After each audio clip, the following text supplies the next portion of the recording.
When life forced me to stop, I finally found myself. For many years, my life followed the same routine every single day. Wake up, go to work, come home, eat, sleep, then repeat everything again tomorrow. Like many people, I believed that staying busy meant I was living a meaningful life. Every morning, my alarm clock rang before sunrise. I hurried through breakfast, drove through traffic, worked from 9 to 5, returned home exhausted, prepared for another day. Week after week, month after month, year after year. Without realizing it, I had become like a machine programmed to survive, not truly to live. I still smiled, I still fulfilled my responsibilities, but somewhere deep inside, a quiet voice kept asking, "Is this really the life your heart longs for?" I ignored that voice, because responsibilities always came first. I have a mother who depends on me. I have a daughter who has not yet become independent. I have a family that needs me. I work in healthcare, where caring for others is part of my everyday life. So I kept moving, even when my body became tired, even when my heart longed for silence, even when my soul whispered that it needed rest. Then one ordinary day, life suddenly stopped me. I was involved in a car accident. Thankfully, I survived. But my body was injured. For the first time in many years, I couldn't go to work. I had no choice but to stay home. At first, I felt anxious. I worried about work. I worried about falling behind. I worried about everything that normally filled my mind. But slowly, something unexpected happened. The silence became my teacher. Instead of rushing out the door each morning, I began sitting quietly, listening to my breathing, listening to my heartbeat, listening to my own body. I realized something I had forgotten for years. Our bodies speak to us long before they break. But because we are so busy, we stop listening. Pain became my invitation, not punishment, not bad luck, an invitation to return home to myself. For years, I have dreamed of living full-time at our farmhouse, a peaceful place surrounded by trees, birds, mountains, and fresh air. Whenever I visit there, my heart immediately becomes lighter. The wind sounds different. The mornings feel slower. Even the silence has its own music. Nature never rushes. The trees don't compete. The birds don't worry about tomorrow. Everything simply exists, peacefully.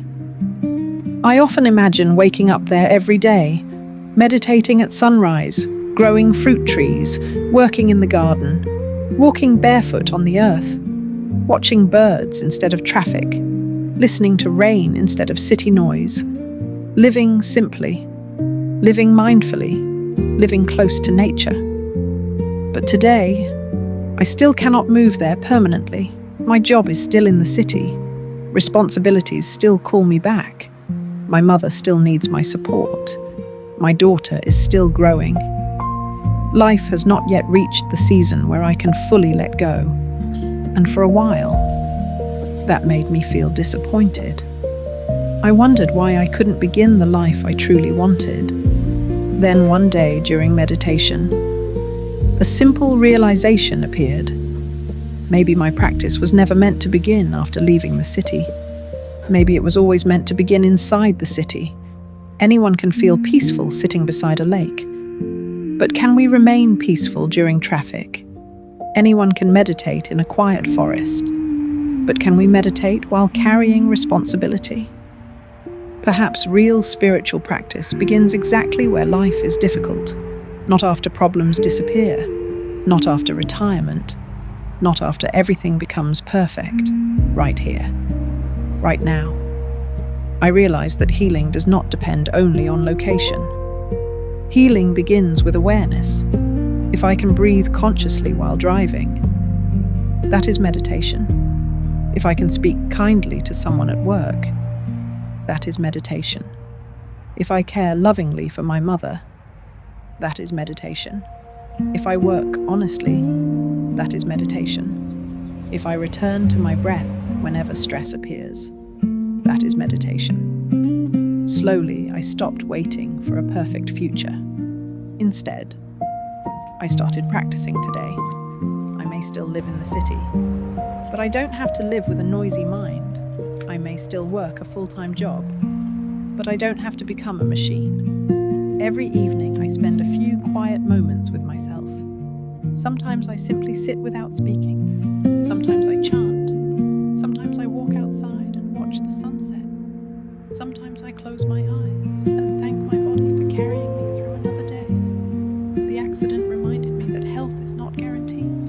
Time is not guaranteed. Tomorrow is not guaranteed. The only moment we truly have is this one. People often ask me, when will you finally move to your farmhouse? My answer is simple. When the time is right, life has its own timing. I cannot abandon my responsibilities. Love also means fulfilling what has been entrusted to us. So until that day arrives, I will continue practicing. 1 foot in the city, 1 foot already resting in nature, 1 hand working, the other hand holding mindfulness. 1 part of me serving my family, another part quietly returning to my heart. Eventually, when my responsibilities become lighter, when my daughter has built her own life, when my mother no longer depends on me, perhaps I will wake up every morning surrounded by birdsong instead of traffic.